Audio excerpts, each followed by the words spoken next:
confidence in the Dominica Labour Party as your government and in me as your Prime Minister. I am truly humbled by that show of support.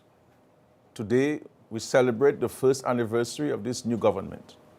And what a year it has been. Who could have ever foreseen it?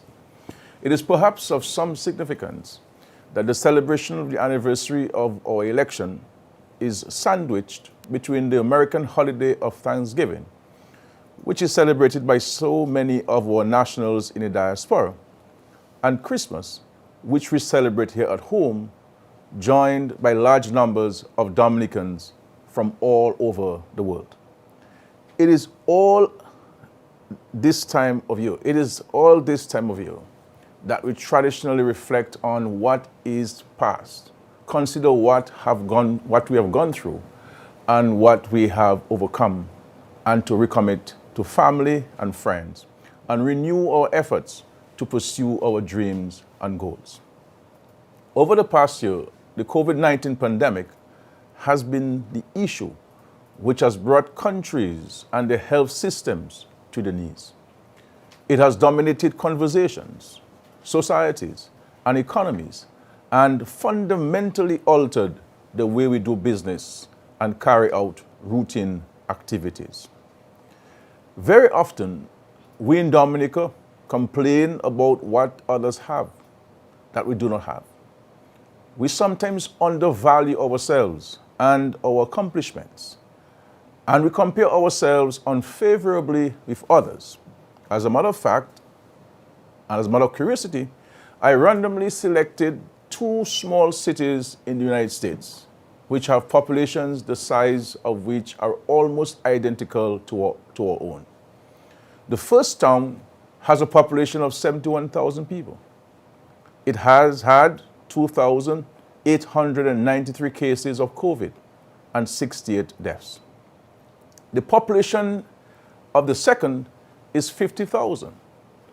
It has experienced 3,397 cases and 118 deaths.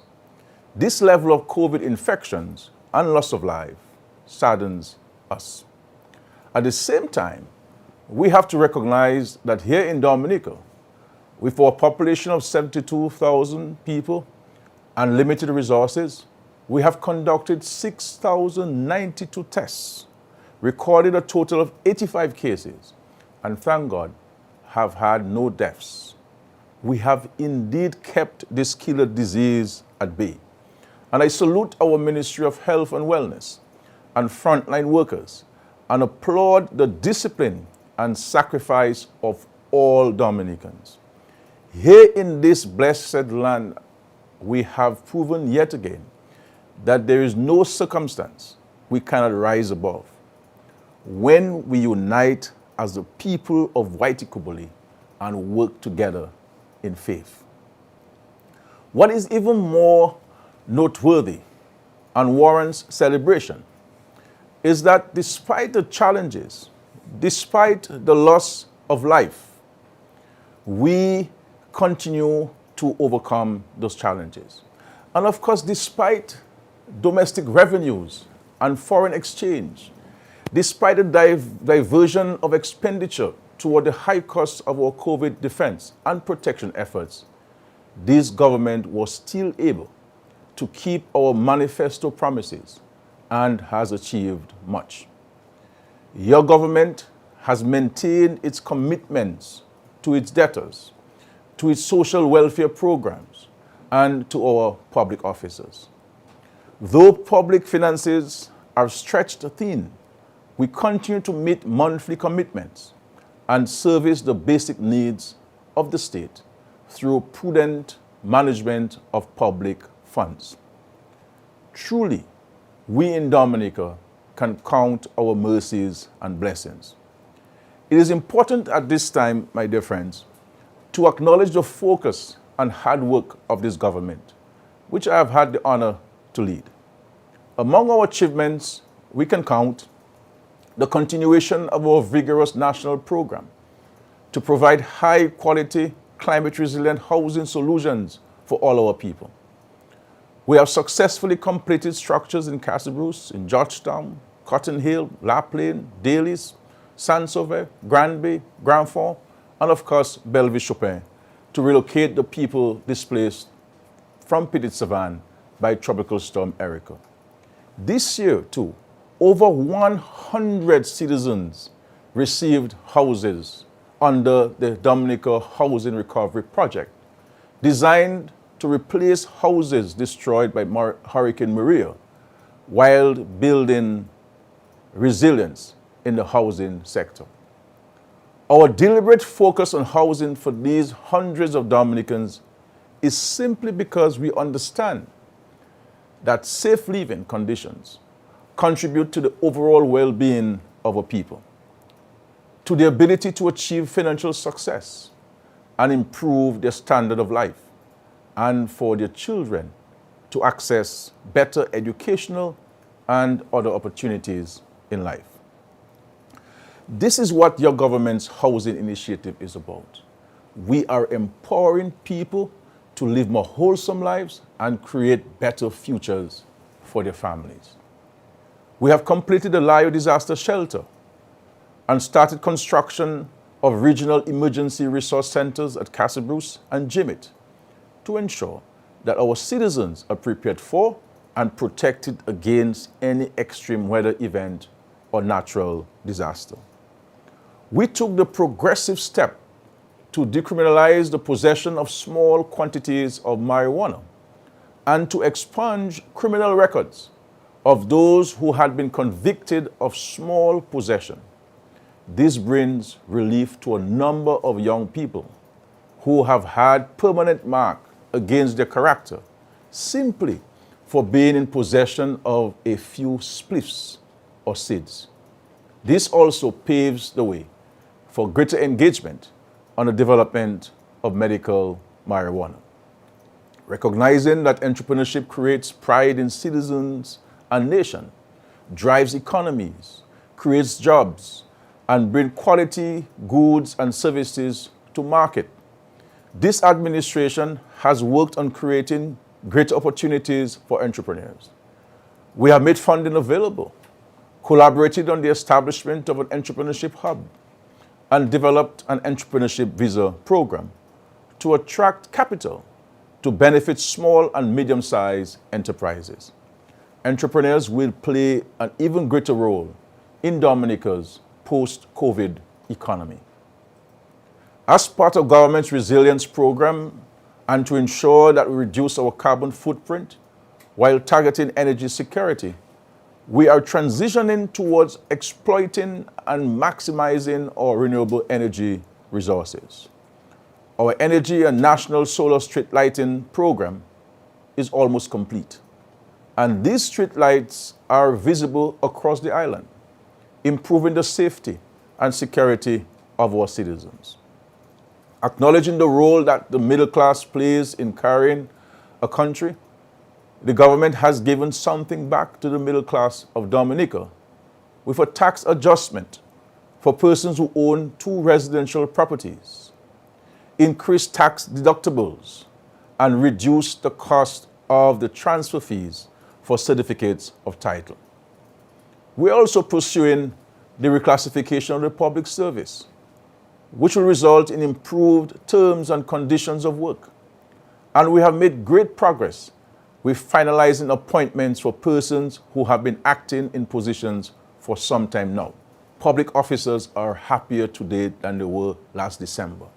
And this is in large measure because of the appointments that we have made in the entire public service. In agriculture, we have provided our farmers, large and small, with assistance to grow their own food, to feed their families, and to export for profit while contributing to national food security. In the past year, farmers, including livestock farmers and fishers, have benefited from the Emergency Agriculture, Livelihoods, and Climate Resilience Project, the $67 million World Bank funded project, developed to restore agricultural livelihoods and enhance climate resilience following Hurricane Maria. The project is restoring the productive base for the recovery of agricultural livelihoods through the restoration of cropping systems and of livestock and fisheries systems. We are also building climate resilience and agribusiness capabilities, restoring key productive infrastructure, and strengthening our institutions. Under the project, we have also seen the restoration of key infrastructure in agriculture, livestock, and forestry. Farmers in Dominica have received inputs to help increase their yields and further assistance to acquire tools and equipment to facilitate operations. The project is also pushing for wider practice in livestock farming as we see more and more people producing eggs, meat, and poultry for sale, eliminating the large import bill for these products. Over 3,000 people also benefited from the backyard farming program launched by the Ministry of Agriculture earlier this year to encourage the growing of food on a subsistence basis. As it becomes more and more critical to ensure food security, we are encouraging people all over Dominica to engage in these small-scale farming practices to ensure a steady food supply for yourselves and your families. To improve our fortunes in the tourism industry, hotel construction continues apace, with internationally branded properties due for completion within the next couple of years. We have also seen existing properties reopen and expand despite the shocks to the economy from COVID-19 and successive disaster events prior. In addition to the new Jungle Bay in Soufriere and the Kempinski Cabris Resort and Spa, which opened in 2019, we are seeing developments of internationally branded properties to add to our room count and prepare the island for increased visitor arrivals. Work is proceeding at Anichi Resort in Portsmouth under the Marriott's Autograph Collection and the Tranquility Beach in Salisbury, developed under the Hilton brand, and Secret Bay at T-Bay Portsmouth. We look forward to the completion of these developments, which we are confident will add value to Dominica as a tourism destination and spur economic growth through the creation of employment. The spillover from these projects ensure that a range of people within our communities benefit, whether it be through the provision of food needed to supply these properties or the trades work needed during the construction phase, ensuring that many are employed. In education, newly reconstructed schools have reopened their doors. Following the devastation of Hurricane Maria, we have had to reconstruct several schools around Dominica. With the assistance of our valuable partners, including the government of India, China, and Canada, the UNDP, and the Maria Holder Memorial Trust of Barbados. This year, we saw the reopening of the Salisbury Primary School and the Wharton Waven School as well. Upgrade works are currently ongoing at Montjean and Delis. We have secured funding for reconstruction of the Will Strathmore Stevens Primary School in Marigot, the Granby Primary School, and the Montjean Primary School. New construction is also on the cards for the Tetmon Primary School, Thibault Primary School, Goodwill Secondary School, Bellevue Chopin Primary School, and of course, the Maho Primary School. Under the Basic Needs Trust Fund, several community projects have begun, including a production facility at the Castlebrew Secondary School, the Mont Prespe Primary School Security and Sports Facility Upgrade, the Dominica Community High School Extension, the Woodfordale Playing Field, and extension for the Dominica Association of People with Disabilities, the Grand Fond storm drains, and a new water supply for the community of Mont Prosper. Significant progress has been made in the provision of improved health services to our people. 6 smart health centers have been established, with a further 6 to be constructed within this term. In Vieques, Penville, Marigot, Bellevue-Chopin, Maho, Georgetown, and Wesley, we are near moving date, as the facilities are presently being outfitted with the necessary equipment and furniture. Works have started on the Ansdeme, the Colliho, and the Newtown Health Centers, and we expect work on the Soufriere to begin in the next few weeks. Our new national, modern, state-of-the-art hospital is moving apace, with the second phase being handed over this month. And I speak here of the Dominica China Friendship Hospital. Works for the second and third phases are underway. The new eye care center, phase 2, the new operating theater, and new ICU, phase 3, are projected to be completed by the end of December 2020, and the new administrative teaching building soon thereafter. The CEO, who will now take over responsibility for running the hospital under the guidance of the Ministry of Health, has been appointed, so we will see a more professional approach to the delivery of health care to our citizens. We are also well advanced with construction of a new hospital to serve the entire northeast of our country, located in the community of Marigot. Upon completion, the 75-bed capacity hospital will provide complete medical facilities to the residents of Marigot and surrounding villages. Essential services will include an ambulatory service unit, emergency care, intensive care unit, maternity and pediatric unit, laboratory and radiology services, and trauma center.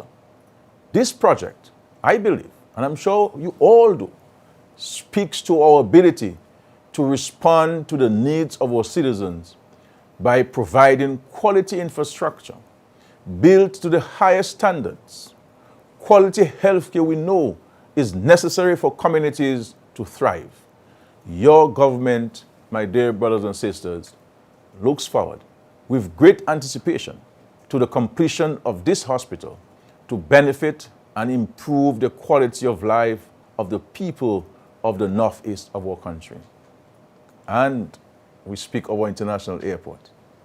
Our international airport, which will increase tourism arrivals, boost trade, and improve attractiveness of Dominica as a place to do business, is progressing steadily. We are on course to have this airport built within the next 3 years. The challenges posed by COVID-19 have not daunted our resolve to continue to make the Dominican dream a reality. I assure you that your government will construct the international airport. We are laying the groundwork for this project through the acquisition of over 400 acres of land in the Wesley area and have identified an alternative area for home construction for displaced residents. The well-being of our people is always at the forefront of this government's decision-making, and this project is no different. We continue to engage and consult with landowners and others who will be impacted and to provide them with the best options to rebuild their livelihoods. A project of this magnitude requires the cooperation and support of all our citizens. I once again appeal to every Dominican to rally behind this major undertaking that holds promise for a brighter future for your children and for our country, Dominica. An international airport is sure to open countless economic avenues through the creation of employment during and after its completion.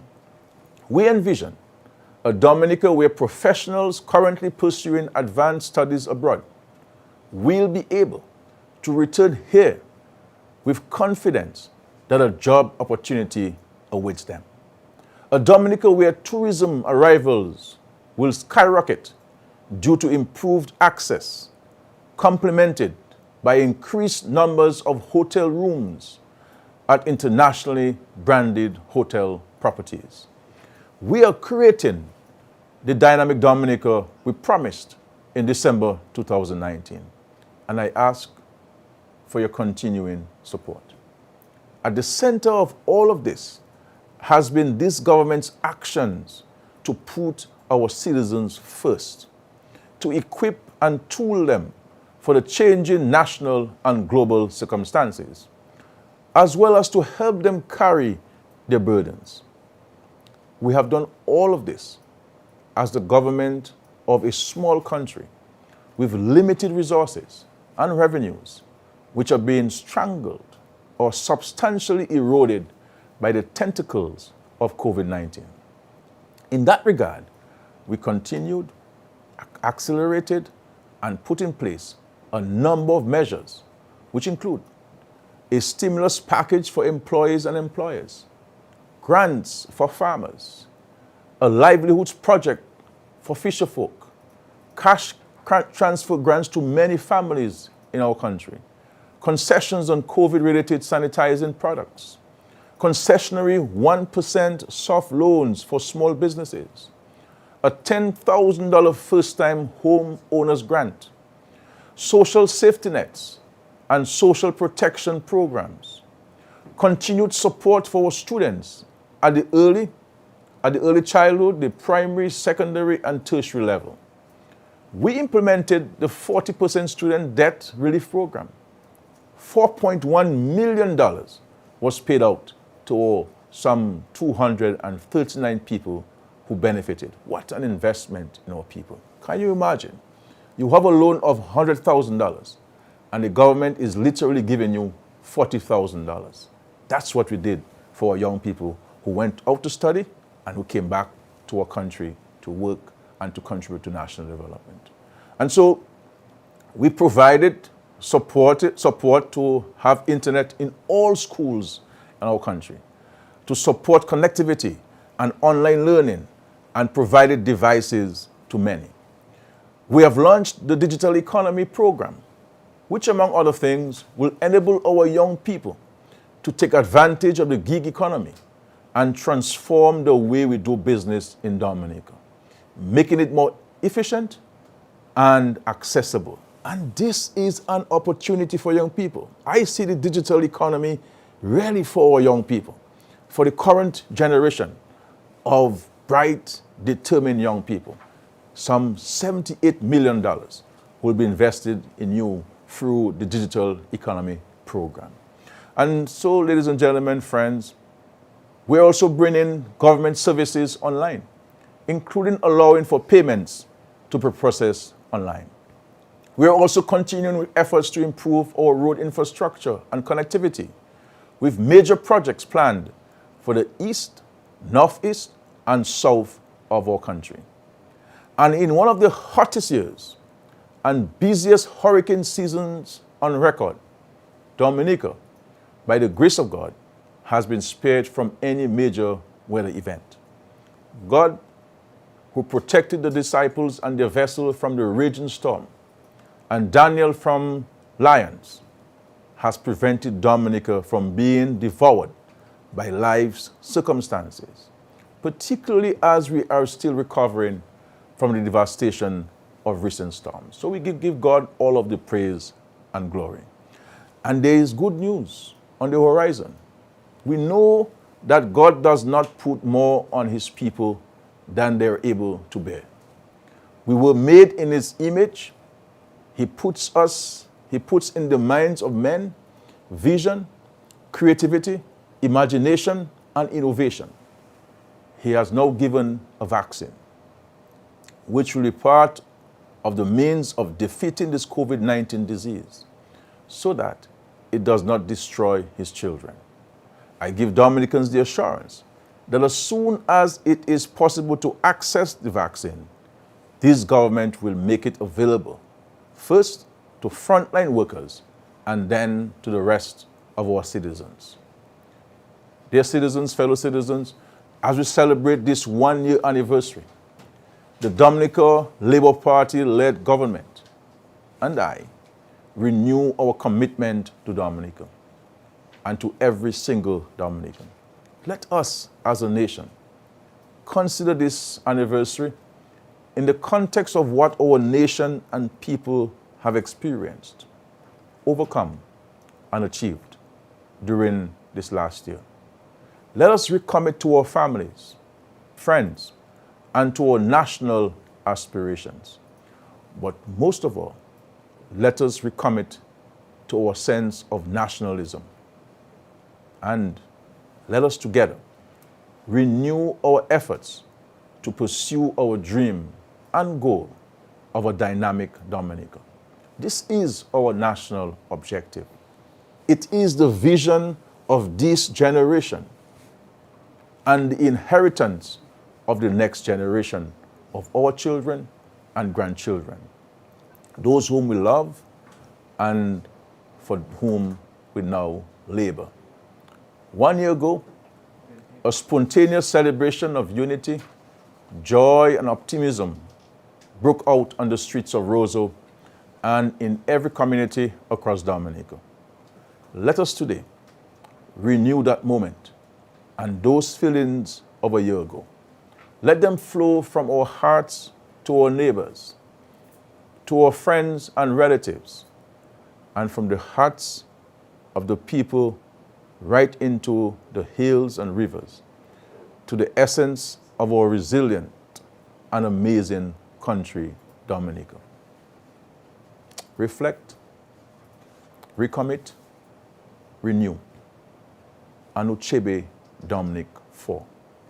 My dear brothers and sisters, fellow citizens, it has been a challenging and difficult year, but also a very successful and rewarding year. And it is written, the Lord giveth, the Lord taketh away. Blessed be the Lord. And so we say thanks to the Lord for sparing us and seeing us through a difficult year. But there are many things, many things that the Lord has given unto us. And the least we can do is to say a sincere thank you. And on your behalf, I say thanks to the Almighty Father. And as your humble servant, your chief servant, I thank you for your many prayers, your words of encouragement, your commitment to our country. It has not been easy, but together we can overcome. You know, we were faced with Hurricane Maria, with Erica. Many of us felt Dominica was done. There's no way Dominica could come back. But we held our hands together. And we decided together we're going to rebuild our country, Dominica. And we have certainly come for high commendation from the regional and international communities on what we have been able to do with regards to our response to these natural disasters, and by no means by this pandemic confronting our country. Thank you very much, but we have to always see the glass half full and not half empty. And the question is, what is going to be our individual contribution to getting the cup or the glass to the brim and to overflow into our saucer?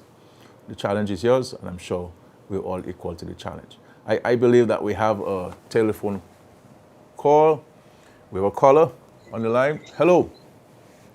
Hello. Good evening. Good evening. Good evening to you. How are you doing, Honorable Prime Minister? That's Ian Douglas, the Minister for Trade and Member of Parliament for Portsmouth.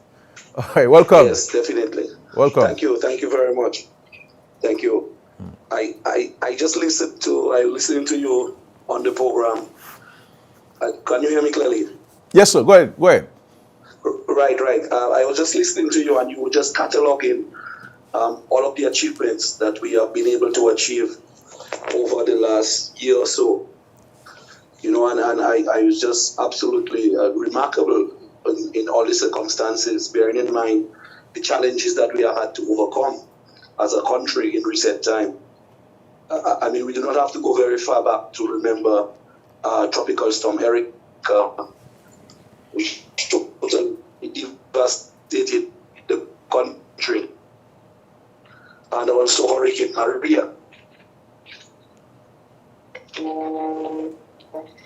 And of course, in the last year, we know, all of us know, the pressures that we've had to endure through the COVID-19 pandemic.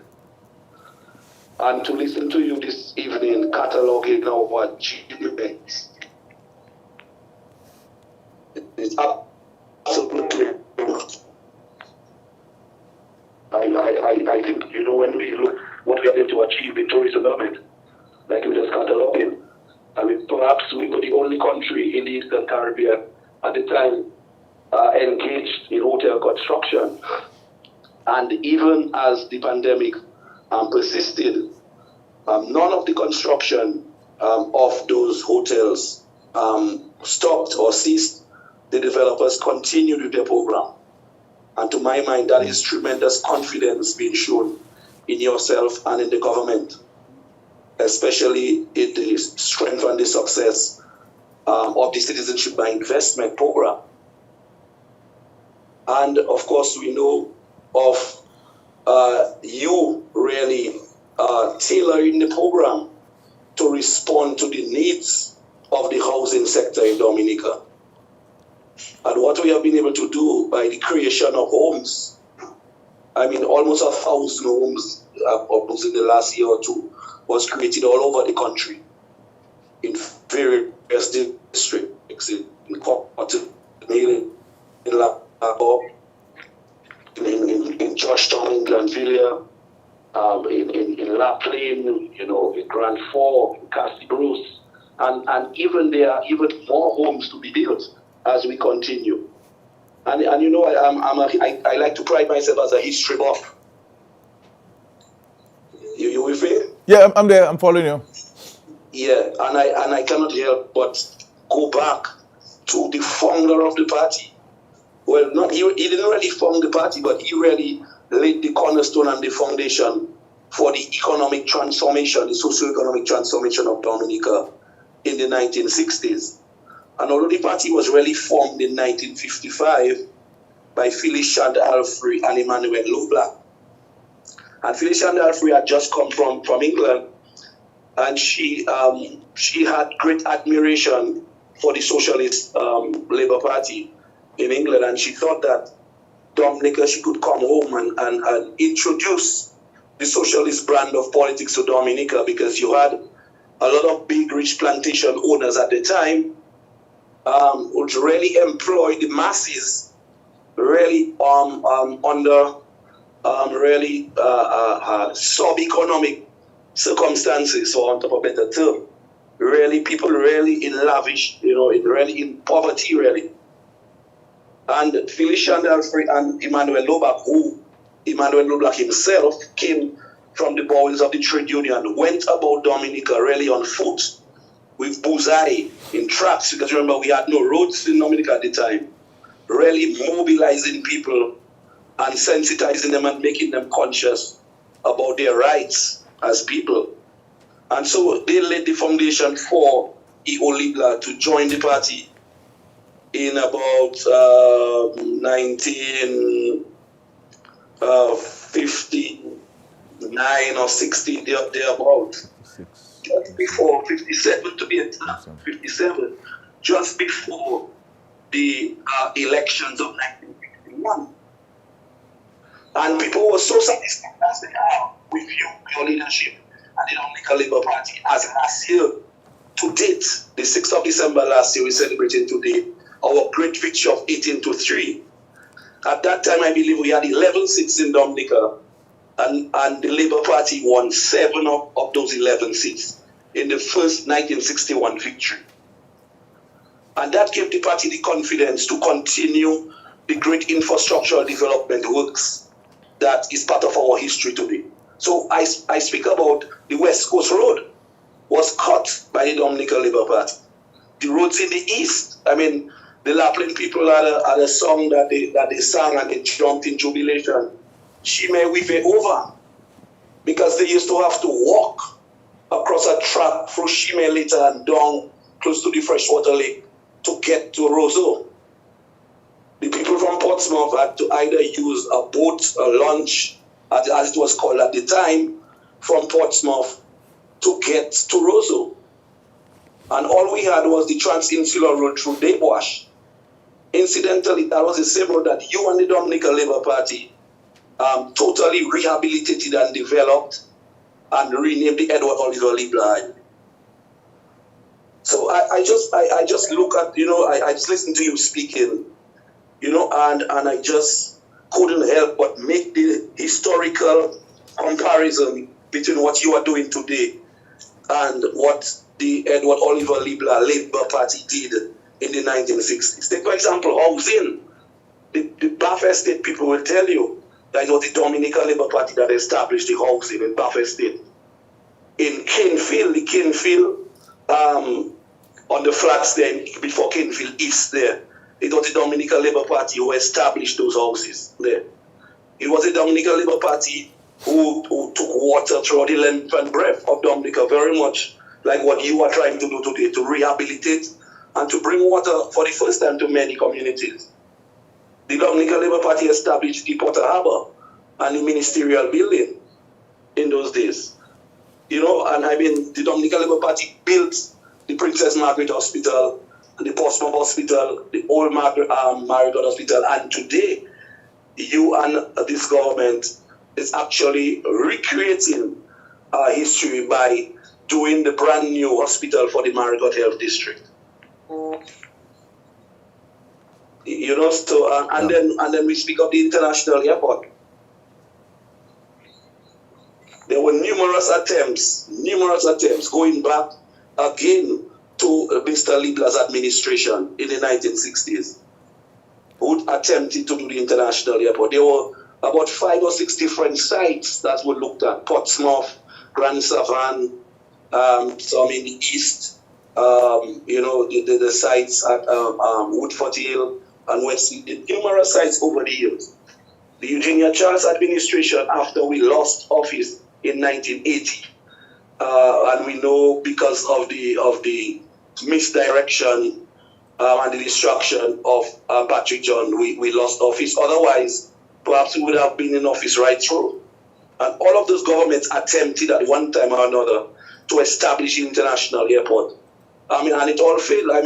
We had a great plan in the 1968 or thereabouts to develop a Deepwater Harbour, a airstrip at the Cabrits.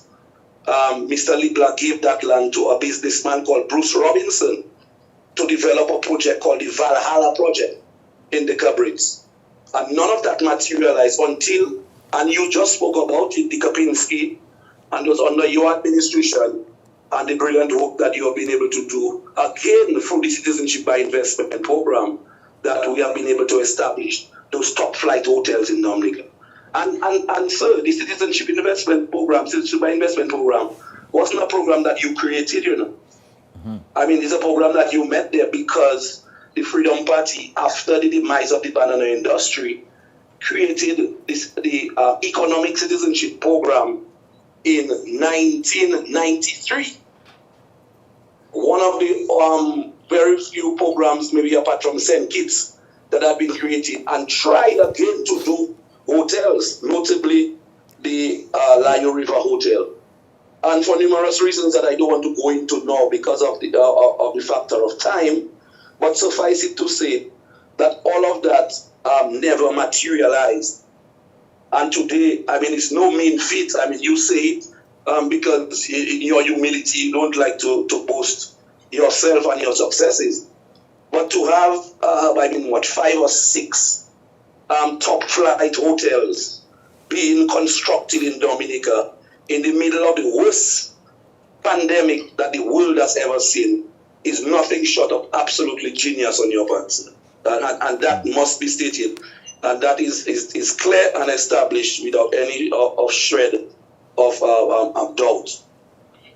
So I just wanted to outline some of those issues. And when I hear people criticize and say that, this Labour Party is not the Labour Party of Libla or of Rosie, I want them to check the facts and check history.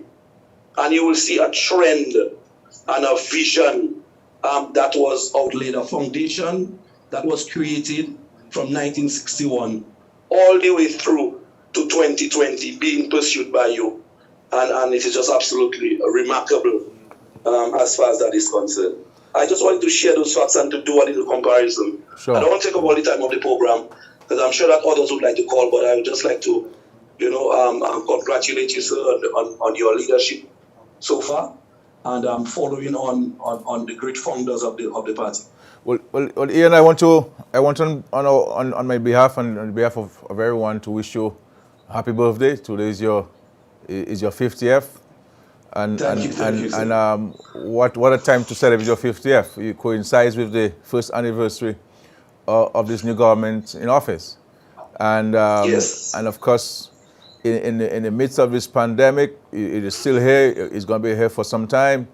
We're talking about so many achievements. We're talking about so many plans for 2021. One of which being the signature project of the international airport. And you referenced the international airport that from way back from Mr. Barron and Ioli Blah, attempts were made to build this airport, but they're never successful. The Freedom Party tried, the ULP said they had some plans, and making it happen. People must be reminded also that we brought night landing to Dominica. It is under our watch that the plane could land in Dominica at night. Something in our view, that's right. Something in our view and the view of all Dominicans should have happened some 30 years ago. So that's right. And when you look at the road from Canefield to Pocassé and Pocassé to the airport, folks must be reminded it was just recently, it was a one-lane road, and one-lane bridges, and they're all now two-lane bridges with improved road surface and improved safety. So lighting too. Lighting as well, I mean, even street lighting was something of a privilege. I mean, I recall. Yes, I mean, yes. I don't believe that in Pennville. I can't recall. And I stand corrected. But if we had one or two street lights, we had many. In 2000. That's true. In 2000, so we've come a long way, as you indicated. But we have more work to do, and we must not be weary, and we must not tire.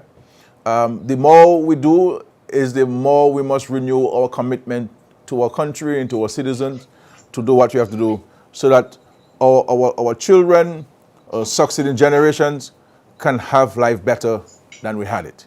And I think that's what our responsibility is as leaders in this country, to do what we can, pass on the baton, and the next person will take the next course and so on. So I really want to thank you for this insight, for this contribution, and I think it has certainly add value to our conversation this evening.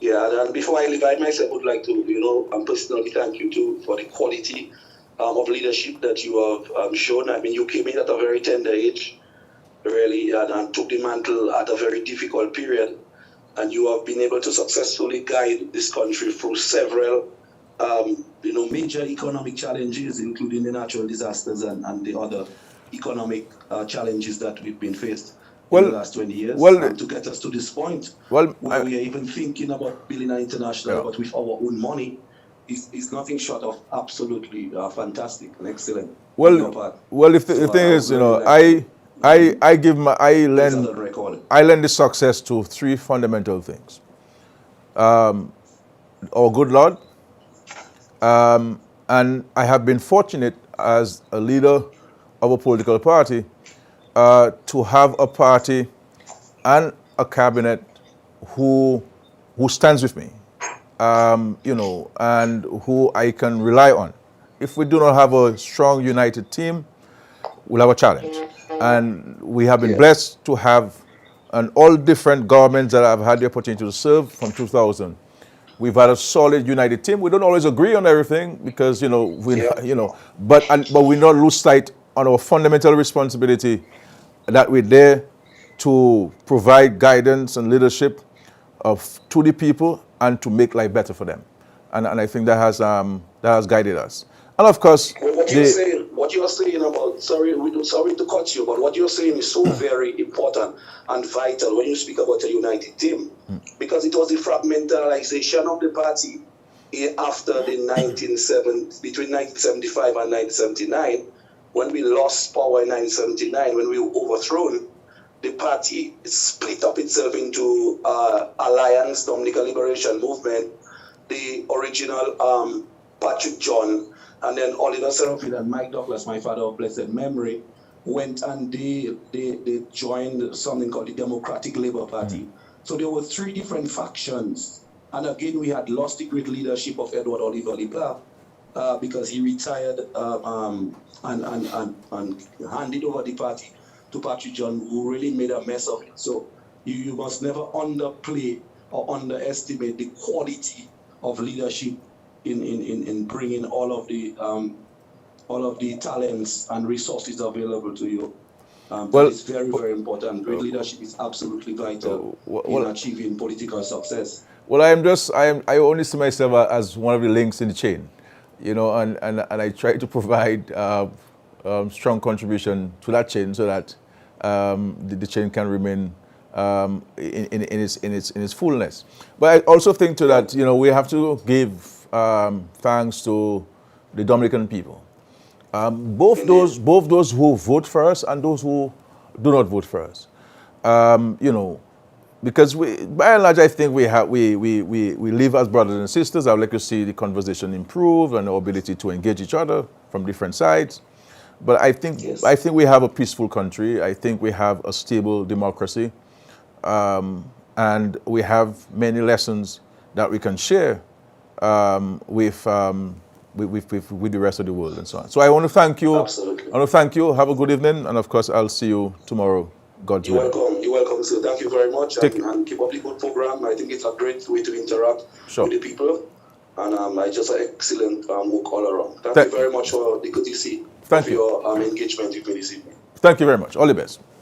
Okay, here we had it, the Member of Parliament for Portsmouth, Honorable Ian Douglas, who is celebrating his 50th birthday. I am not too far behind him, but we thank him for his contribution. His father, who made a tremendous contribution to the country's development, and he's following on from that point, and of course his uncle, our fallen leader, Rosie Douglas. He highlighted the issue of the Citizenship by Investment program. And what we have done is to restructure the program to we enhance its integrity, we enhance its transparency, we enhance its accountability, and we also ensured in the process that all Dominicans benefit from this Citizenship by Investment program. And we have utilized the funds in a transparent manner. We have been creative, and time has proven us to be industrious in that regard. Because the way that we have been able to use our CBI for hotel development and ensuring that there is a spread of these properties. So all are not concentrated in one locality. There's a spread. And also utilizing the CBI to generate much needed funding for housing, which is so important to our people, for healthcare, for our people, building hospitals and health centers. And of course, we are going to use the CBI as an instrument to finance the international airport, which means that there will be less of a financial burden on current and future generations to build this airport. And the reason why, one of the reasons why previous governments were not able to build this airport is simply because they did not have the means of raising the funds. And the Lord is blessing us with that means. I think we have, I'm told we have Honorable Edward Regis, the Member of Parliament for the great constituency of Granby. Hi, good evening to you. Ed, good evening to you. Good evening to you. And let me say congratulations to you as party leader and the entire Labour Party. Today we celebrate 1 year after the great victory of the Dominica Labour Party in 2019. So, well, thank you very much. Congratulations to you yourself. You have been in the vineyard for many years. Yeah. And, you know, albeit you've been part of the local government authority there, but also you have been a major leader within the structures of the Dominica Labour Party. You're the general secretary of many years standing. That's right. And just to let people know that I always say at the party that the general secretary is the most important office in the party. But welcome, please. Well, in some places it is. Yeah, that's right. That's right. That's right. Yeah. But PM, I'm happy to join the program tonight. I know that the producers asked me to get one person to speak about their experience having entered the apartment in September here in Granby. But however, I found 3 of them, so I hope you don't mind. That's fine. That's fine. All right, good. And then afterwards, we'll maybe speak to a few accomplishments that we're looking forward to in the Granby constituency. Sure. But first of all, we will speak to Anfia Kazimi. Anfia had been renting for quite a while, and she was one of the beneficiaries here of the 30 apartments here in Granby. And Anfia will share with us her experience having become a beneficiary. Good evening, Anfia. Hello. Good evening, PM. Hi, how are you? I'm okay. Congratulations. Thank you very much. Congratulations to you. I mean, it's really the people's victory and the people's celebration. Yeah. So welcome to the program. So Yeah, you are one of the beneficiaries. To everybody, the entire Dominican community. Yeah. I was under renting for about 3 decades now. 3 decades. And I'm happy I have an apartment to live. My children, my grandchildren, they are enjoying it. Very beautiful, spacious. And I can say thank you, God, and thank you for the Dominican Labour Party for this apartment. So you were renting this for 3 decades, 30 years? Yeah. Yeah. And recently, how much you paid for the rent a month?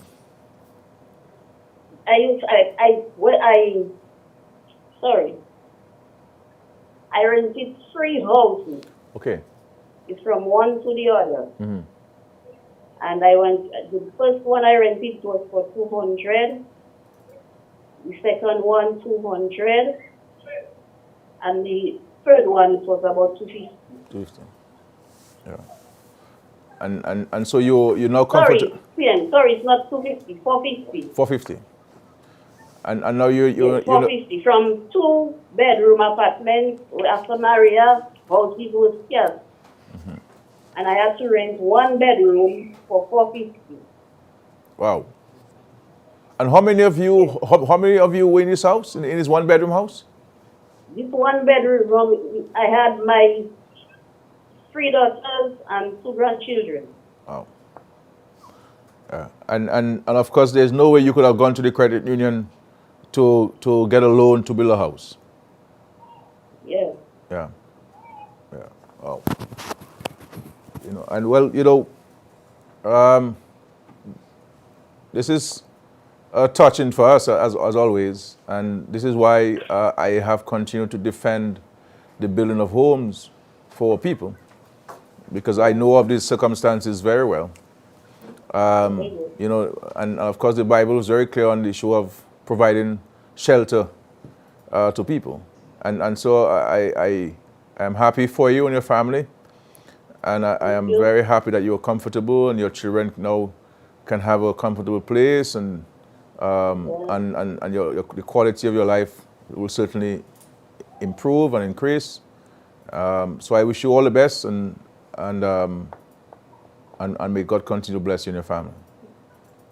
Thank you, PM. God bless you too. Thank you. Thank you. Yeah. Thank you. Right. So it's a 1-bedroom house. Yes, thank you. Thank you, PM. Yeah. I think Anfia is one of the leaders here on the compound and one of those who is very happy for her apartment. Yeah, yeah. But we have with us somebody you know very well, Lashata Laura, who has also been one who has rented various apartments, and she too is a beneficiary and also providing leadership here on the compound. So let's say good night to Lashata. Good night, Mr. PM. Good evening to you. Yes? Welcome. Nice hearing you. Yes, Mr. PM. How is your home now? How is your apartment? Oh, my home is very happy. Comfortable. And so all these years. So this is a 3-bedroom apartment? 3 bedrooms. 3 bedrooms. Yeah. I suspect the government should have put me one of those on instead, you know. Instead of renting, put me down and grant me by you. I'll be next door to you. And matter done. But I'm very happy for you. I know your circumstances as well. You know, you have children, you're renting. Some of the salary is not big. Sometimes you owe in the landlord many months, and when you see the landlord, you have to run and hide because you're owing him. But now you have your key. You're independent. Well, those days are over. Those days are over. Mm-hmm. Yeah. Very nice. Yeah. And so you have your key, and you can come in and leave whenever you want. Of course, sure. Yeah. Nobody to put you outside. Have a key too. Wow. Nobody put you outside. So that's nice. That's nice. Yeah. I am very happy for you then. Yes, thank you. God bless you. Okay. And thank you. And the Almighty. Yes. For all this. Yeah. Yeah. Okay. Thank you very much. Good night. Good night to you, my dear. God bless you. Yes, and PM, we have a third recipient here, somebody you are also familiar with. You would remember Gemma Lee John from Montine. And she, yes, and I remember you visited. I visited the place, and I was. And her situation was quite deplorable. Yeah. So she's here, and she can share her experience. Yes. Good night, Gemma. Good night, PM. How are you, my darling? How are you? Yes, I'm fine. Very well. I'm so happy. I don't even know how to say it. Yeah. And I don't know how to thank you. I don't know. No, that's okay. And Mr. Edward Redis and Mr. Reginald Ostry, thank God for all of you all. Because I was in a really, really, really bad situation, which I used to put bomb, plates, cups at Tetmon to cover myself with water. And actually, it was real bad. And I have my dying mom at the age of 79 right now. And without you all, I don't know where I could be today. Yeah. So I want to thank the Almighty Father, and I want to thank you so much. Wherever you be, I will be. Wherever Mr. Edward Regis be, I will be. Yeah. Once God give me life and strength, I will follow wherever he be. I there with him. I didn't have a job, and he gave me a job. I worked at any pin Tetmon. Regardless how it be, it can cover something for me. That's right. But I want to thank you so much, PM. Without you, I am nothing. I remember coming to you. My children have a key. Oh. And they can enter when they want, how they want. And we have our prices. Rain falling, I don't even know. When I come on the outside, then I see outside wet. But when I was in Tetmon, I could just put my little bomb and pick up some water and basin. So I don't know how to thank you. Yeah. And I give you, God, I praise God that gives you long life strength, you, your wife, your family, and I don't know, my mother prays for you as well. I know. As you know, Montgomery Seaman is my brother. I know, that's right. And he's so happy. Yeah. He's so happy. But thank you. I remember coming to your home there in Tetmon, and and I wanted to find a place. I asked for Ed to find a place to rent for you immediately because your condition was so terrible. Very dark. I could hardly see you guys in this basement place there, in this one room. It was an open cellar. Yeah, open cellar. There was one, and You know, I didn't have no privacy. I am very happy for you and your mom and your children. Yes, So. boy, I love that place so much. I know. And I cherish in it. Yeah. As I said in my speech, I will treasure it until. Yeah. That's good. That's good. Yes, but of course, you have been placed under the National Employment Program. This yes. is a program. I think, Ed, we're sending to you every month $120,000 okay. to Grand Bay constituency under the NEP. Yes. And to pay for the salaries there and the wages for the people there. And we spend $3.7 million every month for the NEP, and it's something we're committed to. We know how important it is to so many of you. You can work, and at the same time you can cook your children's breakfast and lunch and so on. Yeah, very good. God bless you. Okay, give your mom my regards, okay? I cannot put nothing at my home right now, but I can only feed my kids and buy my light and pay my water. That's right. That's right. But actually, I don't really have nothing for now. Yeah, that's with regards to your furniture. No, I don't have nothing. Yeah, Ed spoke about this, and you will get it way before Christmas. Okay, no problem. Okay, so you'll have your stuff before Christmas and so on. Okay, no okay, problem. God bless you, okay? Good. Yes, no problem. All right. Okay, but I love you so much. Thank you very much. Take care, and I give you long life, and I don't know, we cannot get another one like you anyway. If you're gone, I finish. No, you'll still be there. You'll still be there. Bye-bye. Thank you. Yes. If you die, I don't. I finish. That's... Okay. No. Have a nice night. Thank you. And I love you so much. Love you too. Bye-bye. Yeah. Yes. I speak the truth and nothing but. Okay, PM. So a lot of love coming to you there. Yeah, I know. I know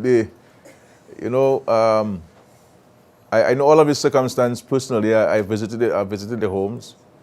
So I'm not speaking from a piece of paper I have written on here now, because and this is how we know how people live, and as leaders, we have to know how people live. We have to know what's the price of sugar on the shelf, in order for us to create policies and programs to respond. And this is why, Ed, we continue as a party, as a government, to maintain these programs, because we know firsthand how important these programs and policies are for so many families and so many individuals across our country. Okay. Yes, PM, and of course there are many other people who are in need. Housing is critical for us here in the Grand Bay constituency. For sure. And I'm also happy that a few people will receive assistance soon enough with repairs to their homes, and we will also be looking at a few more apartments for the Grand Bay constituency. We have to build new apartments. For 70 more. Yeah, that's right. That will bring us to 100. But PM, you know me very well. I will certainly ask for more than that. we will start with 70 first, and we'll take it from there.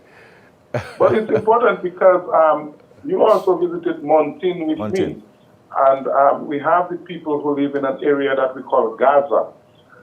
They are above the old school, and they have experienced quite a few rock slides since Maria. Rocks and so on have come down among the houses there. There are 26 homes there, 67. And we need to relocate them because it's really a dangerous situation there. But we have we have identified lands, right, in the area to acquire. Identified lands. Yeah. So we need to move to acquire these lands. To see what can be done next year to try and relocate them. I'm sure next year we can do that. I'm sure by God's grace we can do that next year. Yes. Yeah. But PM, if you come to Grand Bay now, you will see how the people here have decorated their apartments and flashing lights and so on for Christmas. So I just told them that I will be coming to spend Christmas with them. So it's going to be wonderful out here. Yeah. I'm not sure whether you guys drink. People don't drink shodo anymore in Dominica. I'm not sure people know how to make shodo. You do. So maybe, yes, we do. Yeah, maybe when I come, I want to drink some shodo or something. Yeah. You want some shodo? Yeah, shodo. I will tell Vasha. Vasha, okay. Yeah, Vasha will be making your shodo. No, Ed, you doing this major culvert in Grand Bay? It's costing about $2.2 million or so. Yes, it's $2 million that we're doing a box culvert at Berikwa. The ravine there is a dry ravine, but a landslide had come down on one of the hills, and then the debris inundated the culvert there, which was very small, built back in the 1980s, and so it caused major road failure. And so I was very happy that government came forward to approve $2 million to build that culvert. It's much larger, and that project is progressing very well. A son of the soil, Mr. Shane Alexander, is undertaking that project, and we had a visit from the Minister of Public Works and his technical staff just 2 weeks ago, and they expressed satisfaction with what was going on. I visit them off and on, and you know, what we're seeing now is the sides of the box culvert being done, and soon enough they're going to cast it up so that they can then put on some tarish and bring it to the level of the road.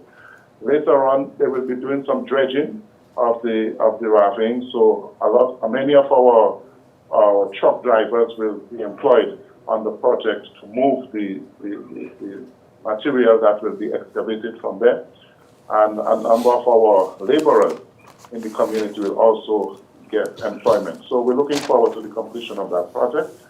We also have the youth center, which was recently completed. Mr. Carlton Merrifield and his crew completed that project. I just had the Minister of Youth Affairs, Dr. Addis King, paid a visit on Friday along with her PS, and they're quite satisfied with the work that was done there. We also have the Granby Community Center, which had been delayed, a BNTF project. We just signed a contract with a new contractor this week to complete that project. Some $300,000 or so will be invested to complete that project. We also have the Geneva playing field, which I know some funds have been reserved for that, and that should be coming on stream soon. And we have several other projects. PM, you know, you and I have discussed the Mopo Makaton feeder road. And the manner in which we want to look at it is to provide the tarish and some cement and some support so that work can be done. So I've already secured 300 yards of tarish through the Ministry of Public Works. And I know that you will provide some cement as well. That's right.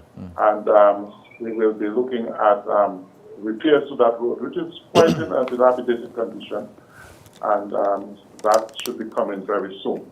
Also, we're looking forward to repairs to homes, as I said earlier on. So a few people will begin in the first phase. Mr. Austria and myself had some discussions on that, and we will be repairing some homes. So there are quite a few things that we're looking forward to in 2021. We know that things have been difficult, especially with COVID-19 in 2020. But however, we look forward to a more prosperous and a better year, a more progressive year in 2021. Sure. Well, thank you very much, Ed. Have a wonderful evening. God bless. Yes, you too, Pierre. Okay, thank you very much. Here we have it. The Member of Parliament for the Granby constituency, speaking to us on some of the developments in his constituency and looking forward to 2021. Of course, he referenced BNTF projects, the number of them taking place across Dominica. We have had a long-standing partnership with the BNTF, where there are grant funds, and of course the government provides counterpart funding. And we have contracts that were signed this year, totaling in excess of $7 million, $8 million. And they're in various communities benefiting so many communities. I think the largest contract would have been just over $2 million. That is for the Mount Prosper water supply, water supply project benefiting the residents of Mount Prosper.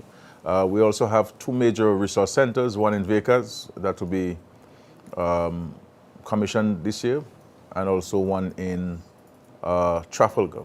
They are wonderful structures that will serve as multipurpose centers, benefiting the community as a whole, and we look forward to commissioning those. As I said, the number of health centers we will commission, I'm hoping that we can do a few of them before the Christmas break.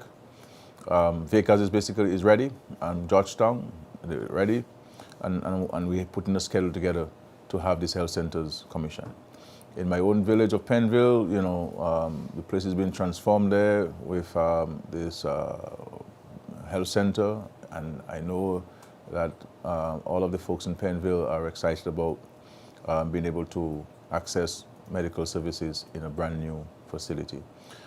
We have also signed off an agreement with the CDB to jointly finance the emergency center in the Carnago territory. The cabinet has approved this, and we're doing the necessary preparatory work. And I believe, God's willing, we will see commencement of this project in 2021. And of course, the Member of Parliament for Granby spoke about housing. We will see a number of housing projects continued and some starting in 2021. I have also approved for the construction of this much-awaited marketplace in St. Joseph. We've been speaking about this for some time now, and I'm happy that Dr. King, under her stewardship, will be able to get this project started and completed. It will be a marketplace on the ground floor, and of course the top floor will have a resource center, so that in St. Joseph we could have a place to conduct our meetings and functions.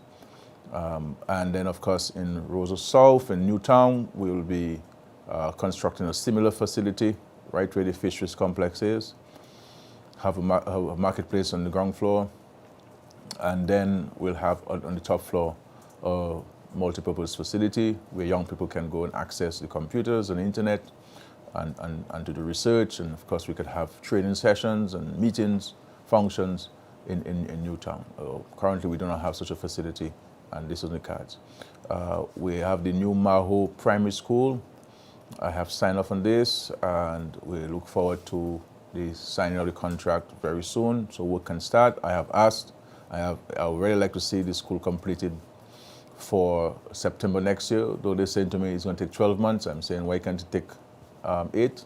But we'll see how it goes. We try to push to get this school, because clearly the Maho folks need a much better place to have classes.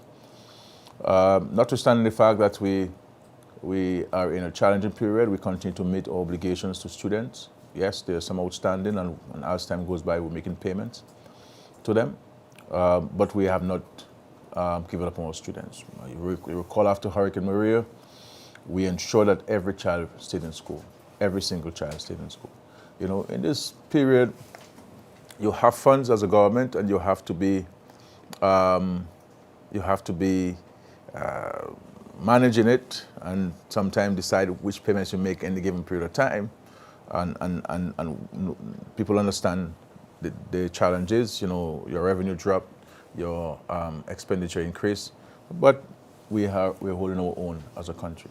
I believe that is a telephone call. Hello. Good evening, PM. Hi, good evening to you. Greetings to you from the heart of Cochrane. Cochrane. Greetings to you, my friend. Yes. That's Richards. First thing I want, Keith, Richard. Yeah. I want to say special thank you to the government of Dominica for that highway that the Labour Party government has given to the village of Cochrane. Tremendous piece of road. I want to thank you and the family of Dr. John Colin McIntyre. He was the one initiating the project at the time. I also want to say thank you to the Labour Party government for the housing, the 10 houses that have been allocated now to the village of the Cochrane people. We want to say thank you to the government of Dominica, the Labour Party government. Yeah. I can recall in 1990, Mr. Basley got 2 votes. In 1995, Aaron Rule got 8 votes. In 2000, Alfred Rule got 48 votes. In 2005, Dr. McIntyre, John Colin McIntyre, got 71 votes. In 2009, Dr. McIntyre got 127 votes. In 2014, Dr. John Colin McIntyre got 133 votes. In 2019, Dr. Irvin McIntyre got 143 votes. I want to thank the Labour Party people in Cochrane for keeping their promise and their faith to the Labour Party government. On behalf of Cochrane people, I want to say thank you to the Labour Party government. Thank you very much. Thank you. I mean, certainly Cochrane cannot say that this government has not looked after it. I recall going to Cochrane and every single road was bad there, and anywhere you see any piece of concrete, this Labour Party would have placed it on the roads. There are several people who build their homes there who benefited from the 4% loans at the Government Housing Loan Board, and some 5% from the aid bank. And this major piece of infrastructure, and as I said some time ago, I mean, the distance between the last house in Canefield where my friend lived, she is now deceased, she was 100 years old. I think Mr. Winston and his sister live there. Yes. You know, and when you get to the first house in Cochrane, it's a long distance. You know, but we were committed, as we have done in so many parts of the country, committed to improving access and communication to these communities. And sometimes I understand why previous governments never spend this kind of money that we're spending. One, because they didn't have the means of raising it, you know, in the manner that we have, thank God. But also, people usually look at this, well, look, a few people in Cochrane, why spend all that money? And so you had this issue. But I'm happy for the folks in Cochrane, and I have no doubt that the 143 will be multiplied by 2 next time. For sure. Thank you very much. Thank you, Mr. Richard. I'll give your wife my regards, okay? Yeah, man. Yeah, good.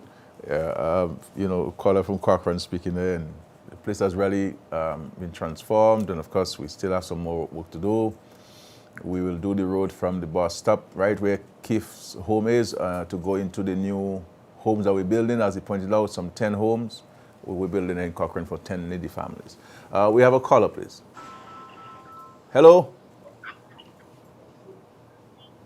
Hello. Good evening. Hi, good evening to you. Good evening, Pierre. Hi, welcome. Pierre, I was going to call, but after I heard Cochrane, I came on the time to history I have in Cochrane. To talk my phone. Anyway, I just want to ask if you look at the landslide area inside of Cochrane. If I didn't get this question, sorry. Do you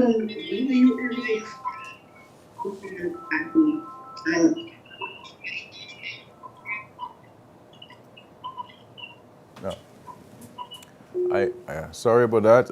We can't. I think I was calling via WhatsApp, and there's a communication issue. We will take a 2 minutes break, and we'll come back to you so we can continue our discussion. Thank you very much.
Hello?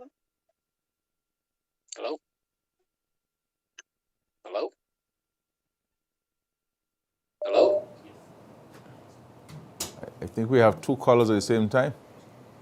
Hello? Yes. Hello? Hello? You're on the other end. Yeah, Why are you playing this game with my body? Ah, we have two callers here, so I think we have a cross. Yeah. Yeah. Hi. Go ahead, please. Good evening, Honorable Prime Minister. Yeah, good evening to you, sir. To you, your family, all the nation of Dominica, home and abroad. This is Michael Pekalibla. Hey, Pekka, how are you? Yeah, I'm very well, man. In fact, I'm all in red, getting ready to go and sleep, but I have to listen to the program. Thank you. On this anniversary. Thank you. And I have to congratulate you and your government, the members, and to all Dominicans, as you always say, you don't know that to leave out Dominicans, the people. That matters to you most of all. For work well done, man. And I listened to Honorable Ian Douglas, and he gave a good history of the Labour Party. And you are continuing the struggle and satisfying the people, which is very good. And I think you have a lot, God will give you a lot more wisdom and health and strength to continue serving the people. Thank you. While some people say they are Porto Labour, I will say I am Mashpino Labour. Because I remember it was about, it was before 1960. My mother brought me to a meeting in Ravon in the Trade Union Hall. And I still have the little badge with the shoe on it. You know, I was very troublesome, little boy, and she just gave me a bolo. She just take a and give me some, and I played it. But I at 5, but I only can see 2 now. So the Labour Party has always been serving the people. And God guided Dominica in the perfect direction to get you sitting at the head table to do the things that you're doing for the people of Dominica, for us. And I have to comprehend you on that. So that's all I have to say. I mean, after this 18-3 victory 1 year ago, I hope by the next election, not hope, I'm working on it, that it will be 21-0, because we have to take Dominica to the extra level to get to eradicate these kinds of people that well, when I say eradicate, you know, some people might use it a different way. Their behavior then, to eradicate the kind of behavior of the other side, for trying to destroy Dominica, you know.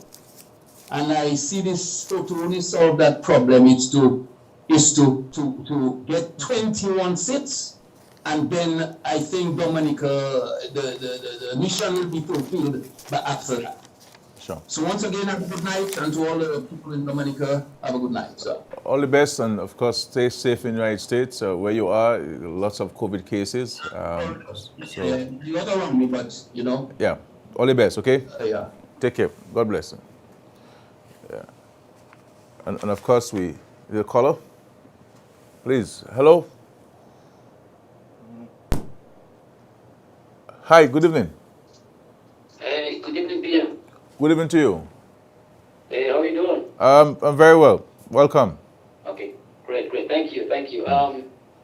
First of all, let me say congratulations to you on your 1 year anniversary of another well-deserved victory, because there's no other political party in Dominica that's more deserving of being at the helm of this country, you know, in these difficult times. You have done a fantastic job.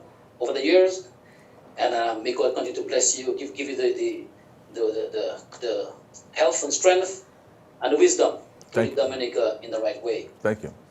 I've always said, PM, and I'll say it again, my greatest source of admiration for you is how much you have committed yourself to helping the people of Dominica, especially those who are less fortunate. And when one family is helped, like you help the Dominicans, like you give a mother, with 3-4 kids and a parent, a home when they had nothing, you help this person, but that help also extend to so many people. And the reason I'm saying this is one of your recipients from Grand Bay, who gave a touching story. She and I share a grandchild. Okay, so when you helped her, you helped her children, you helped her grandchildren, you helped my son, you helped me. And I'm so grateful for that.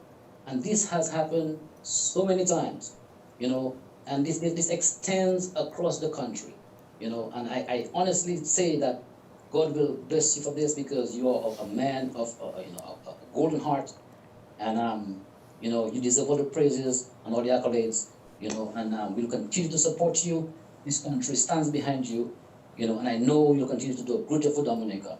And even now, things are so precarious. Things are so troublesome with the coronavirus. We have hurricanes. We've had storms, but you have stood firm. You have led this country in a responsible and a caring manner, right? And we are strong behind you, and may God continue to bless you and your family, to lead this country. Thank you so very much, and for the time on your program tonight. Thank you. Thank you very much. Thank you. Yeah, please. We have another caller, please. Yeah. If we got, hello, caller, please. Good night. Good evening. Mr. Skerrit, good night. Good evening to you. That's Senior Counsel. This is Tony here. Welcome. So, there comes a time in a man's life when we have to go to his powers while you're alive. While he's alive, sorry. And I think the people of this country owe you an extraordinary debt of gratitude for taking this country and once you inherited it as Prime Minister, and to have to deal with Erica, Maria, and now COVID. And as you know, I work in a number of the other islands in the OECS, and I can make a regional assessment. And my regional assessment is that your contribution to this country is nothing short of outstanding. You have moved us from the dark days of poverty, alienation, to a strong country and economy in the midst of COVID after 2 major disasters. But what I am particularly thankful for, Mr. Prime Minister Skerrit, is that I see what you've done for the poor and the working class. And that's important to me because I have come from a privileged position, and I know what our parents have given to me. And I know that there are many parents who are not capable of giving to their parents what mine gave to me. But you're doing your very best to ensure they get it. Whether it's education, housing, medical access,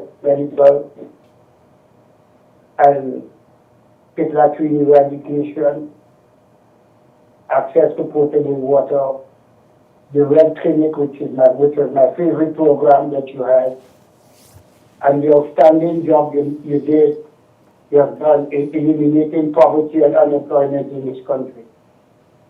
But the one program that you did that touched me deeply was the SPK program. And I think that program established in my mind the reason why many of us have to keep fighting and supporting you, to fight for and to support. Because that decision for the Yes to Care program was made at the time of deep suffering in the midst of an IMF program. And you were able to find the money to alleviate the suffering of those who were bedridden. And I listened to my brothers and my sister's story from Granby, and you could hear in their voices the absolute joy of being liberated from the conditions in which they live. And you're going to be doing it for thousands, and you have already done it for thousands. So, PM, rather than I call you on your phone and say thank you and well done, and you must never be worried about the support I and others have for you, I felt that I had to call and tell you. Thank you. Have a good night. Thank you very much. Thank you. Thank you. And the homes that we're giving is not only a shelter, but it is an asset. And something that the beneficiaries can leave for their children. And all of us who are on earth want to know that when we leave this earth to go meet our Maker, that we are leaving our children in a good position. And so this is also a very important aspect of what we're doing where housing is concerned. And it is something that we must continue because there are still many people who continue to be in difficult housing situations. And we must push on this housing of our nation initiative until we are satisfied that every family in Dominica is in a comfortable dwelling. We have another caller, please. Hello, caller, please. Yes, good evening. Good evening, PM. How are you? Good evening to you. I'm very well, thank you. Yes, man. I too would like to join with the other callers and tell you, the kind of work you're doing in Dominica. We're very grateful and thankful for what you have done. You have taken the Dominica Labour Party into an 18-3 victory last year, which we're celebrating today as the first year anniversary. And then in addition to that, for the way in which you have really looked out for the best interests and the lives of the people of Dominica, not only in Dominica, but also in the diaspora. Dominica is a very difficult country to develop socio-economically and infrastructurally. The late Prime Minister Charles has said it, and we all can see it, but you have put your best foot forward with your leadership, with your stewardship, with your management skills. You have taken the country to heights unknown. When we have listened to the testimony of our sisters and brothers, even those that have been recipients of the housing program, we have seen that not only in housing, but in education and in healthcare, you have really looked at Dominica and did your utmost best to take Dominica to the next level. And like everybody else, I would like to tell you thank you. I'd like to be grateful in saying thank you for what you have done for us as a nation and taking our country to the next level. Thank you, man, and continue the good work. And God bless you and your family and the entire country of Dominica. Thank you very much. Thank you, caller. God bless you. Is there another caller I've been told? Hello? Yes, Hello, good evening. good evening. This is Greta Roberts Yes, PM, how are you? from the great constituency of Mount John River, Sirik and Grafton. Great indeed. Give my regards to Mr. Filbert. I will do that. I'm sure he's listening. Oh yes, I will do that. All right, welcome. Thank you. Let me congratulate you on our year's anniversary. Yes, it was a pleasure working with you for the year. You have demonstrated great leadership, and I'm happy that you gave me I thought when I'm not in cabinet, you guys are happier.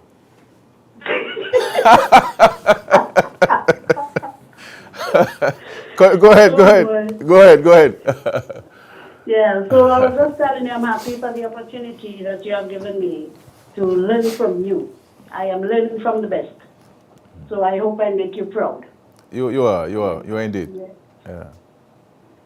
Well, I heard council talking about the housing, and I know the constituency has benefited a lot when it comes to that.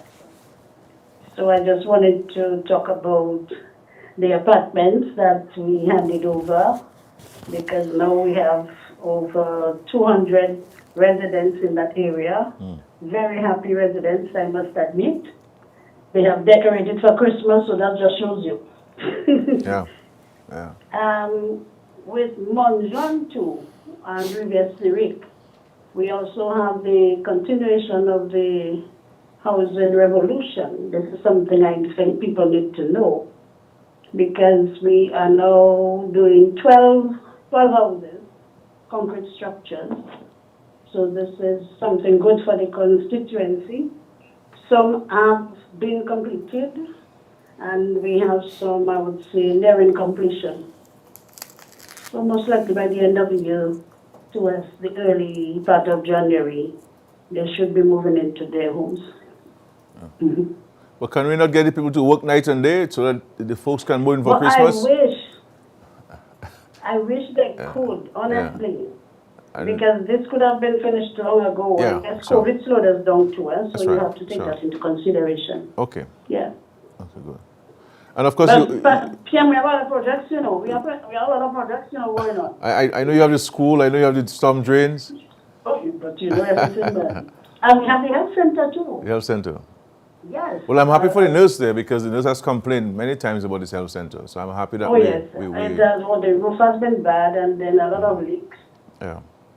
So now we are, I think the contracts have been signed. Good. So it's a $200,000 project. So this is coming up. Yeah. Excellent. Storm drain is going well. Our residents are happy. Yes. And even those who do not or are not affected by the flooding, they too have said how pleased they are that we have begun that $1 million project in the constituency. And we have engaged some 10 guys from the constituency on that project. So you have done a lot. You see, you have all the pictures. Good. We're doing well. We are following you. We are following you. I must thank the government. Yeah, the people in the constituency owe a debt of gratitude to the government of Dominica for the interest that has been placed in the community. One of the projects I want us to work on very early in 2020 is setting up of the solar system for the residents in TFM. Yes. Okay, yes, we need to get this, my friends there, with access to electricity. Yes. And so we need to, get them connected to the solar system. I know we have the street lights there, but we need their homes connected, and I think the solar system is the best way. Electricity in That's the right. area. Yeah. So it's something I want to work on very early in the new year for them. Wonderful. Yeah. I'll be coming to you with that. Sure. I won't make you forget. No, not at all. Not at all. Yeah. Wonderful, man.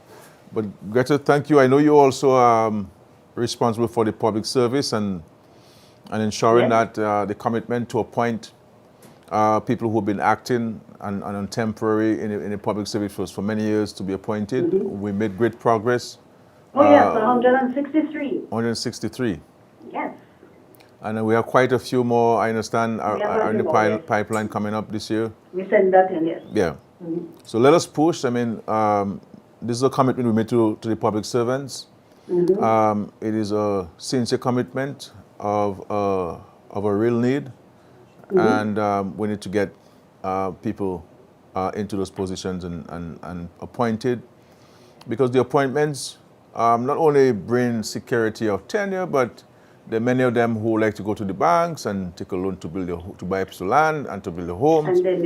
And then if they do not have these appointments, it is an increasing challenge to them. Yeah, So. a challenge.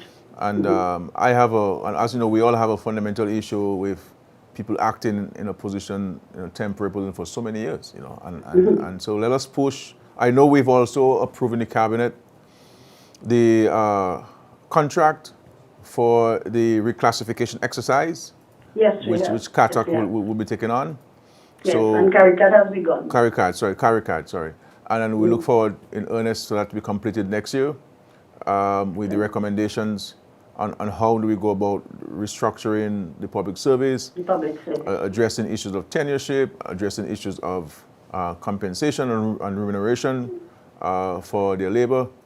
Yes. So let us press on these things. At least, thank God, the first step has started with the award of contract to CARICAT. Yes. And thank you so much. Okay. Have a wonderful I evening. I do appreciate all what you have done for the constituency. Yeah. And the residents must be proud that you have done so much. And I know you had a mass in honor of your mom today. Yes. We all continue to pray for you and your family and to pray for her soul. So God bless you. Have a wonderful evening, okay?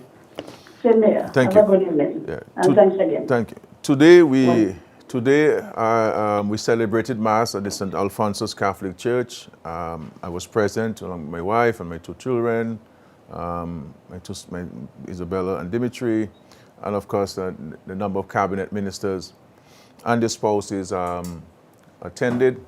And I want to commend the St. Alphonsus Catholic Church community.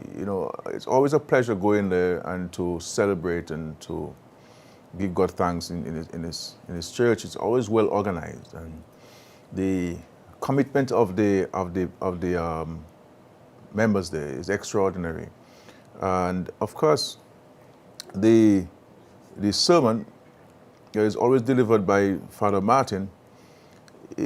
I believe is what we need church leaders to focus on, which is to help us interpret the word by explaining it in simple terms. And I find that Father Martin always sticks to the word as captured in the Bible and seeking to share with us his greater understanding of the Bible and what these scriptures mean, so that we all can live peaceable lives and of course to follow Christ with all of our armor for protection. And so I really want to commend this church and the leadership there, and of course the folks there who make up the church board and those who attend Mass. And the choir is so exceptional, and a lot of young people there as well within the youth choir, which says that there are many young people who still understand the importance of going to church. I think we have a caller, please. Good evening, PM. Hi, you sound like Lauren Barnes from Castle Bruce. Jalousie Castle Bruce. And who is the permanent representative to the United Nations? Yes, I am, and thank you for the opportunity. And you guys are still working from home? Yes, we work from home, and once there's a vote, we go in, but you have to go in with one representative for the country at a time. Two delegates can't be at the UN at the same time. Yeah. I hope that with the vaccine, it will help ease up the serious pressure on New York, and that people can go back to their normal lives. It's been a huge challenge there for Governor Cuomo and his staff and his people. So we pray for him and his staff, and of course the great people of the state of New York. Indeed, it is a huge challenge for him and the residents of New York. As you know, New York is a major city in the United States, the hub really of the United States in terms of business, in terms of foreign diplomats being stationed there. You have the United Nations there. This is a major international institution with so many representatives, and we are not immune to this virus because some of the missions have been reporting cases. You know, in fact, there's one death in one of the missions. Yeah. So it's serious, it's very serious. Very serious. Well, I really call to congratulate you and to say, well done.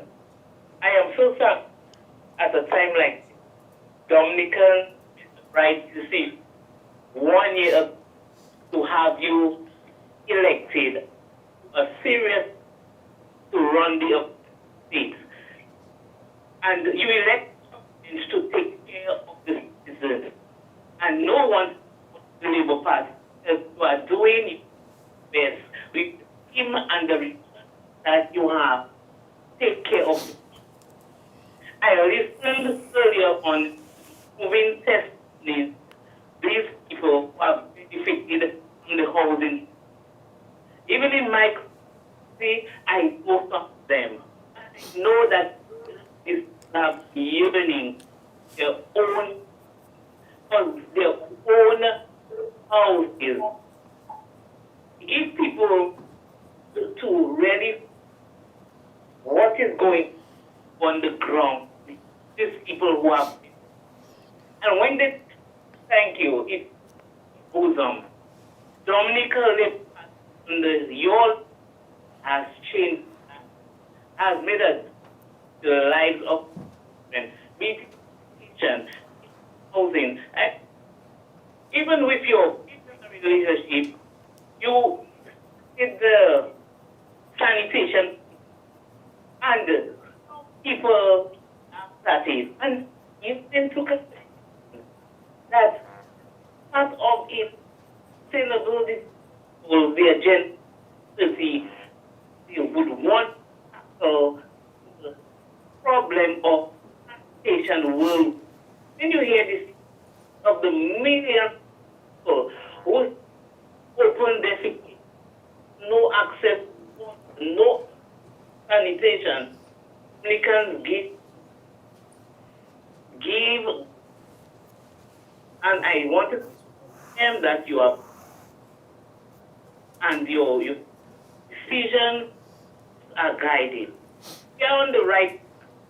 Look at the right spaces with this. We have done a remarkable job managing in citizens, the right decision, in the right form. And it's not a position to take on your. Yes, some of them are innovative, visionary, but it's also decisions with international organizations like the organization. So we in Dominica, we may be small in size, but a lot of countries look as a model, and we have to go for that. Sure. Thank you. Another decision that you made is you would like, you're doing things that Dominic is the first time President country knows. And I think that this has prepared us. Sure. Thank you, caller. I think we were getting some challenges there with the connection. We are approaching, I believe, 5 minutes before the program ends. Just want to make a couple statements. One has to do with our Haitian brothers and sisters who are here and who have been waiting for their work permits to be renewed. We're looking forward to commencing the regularization of these work permits in the coming weeks. And of course, the Minister for National Security and Home Affairs will indicate the conditions under which those work permits will be granted, and look forward to doing this. This week coming, I believe on Tuesday the 8th, I will attend, along with the Minister for Foreign Affairs, the CARICOM Cuba Summit. It is a summit of heads which we hold between CARICOM and Cuba. We should have been traveling to Cuba for this summit this year, but of course with the pandemic, it will be carried virtually, and we look forward to this. It has always been a very constructive engagement with the government of the Republic of Cuba. As we all know, Cuba has been at the forefront of assisting us especially in the health sector, with healthcare professionals, training of our doctors and nurses, and we look forward to that, to engaging them further. And of course, Cuba has been at the forefront in this pandemic period. I believe every CARICOM country has Cuban doctors and nurses and health professionals assisting with their COVID response. Also, we recognize that we had not taken a decision on yachting and the reopening of the yachting subsector. I'm hoping that we can take a decision on this in the coming week, this week, where we will allow yachts to call on Dominica, albeit in an organized fashion, with all of the necessary protocols, and we will be relying heavily on our friends in Portsmouth, especially PAYS, who have been a very responsible group to assist us in ensuring that everyone adheres to the protocols. These protocols are in place to protect you, your families, and of course protect those persons who are coming to Dominica. So I'm hoping that there will be a meeting between PAYS and the Yachting Association and the Ministry of Tourism, who will have the discussion on how we go about opening. And I'm hoping that we can have this announcement of a date immediately after this meeting among the parties, so that we all understand where we are. We want to engage before we make an announcement on this in terms of the date, and we look forward to this arrangement. I also want to commend and congratulate Honorable Octavia Alfred, our Minister for Education, and in that case, the PAL rep for the Castlebush constituency, for the ceremony which she hosted as PAL rep, in recognition of the students from the Castlebush constituency who graduated from the Dominica State College. I believe this is a first in the Castlebush constituency, and it speaks to your commitment to your children there, to the students, and recognizing their successes. And it's important for us to do these things.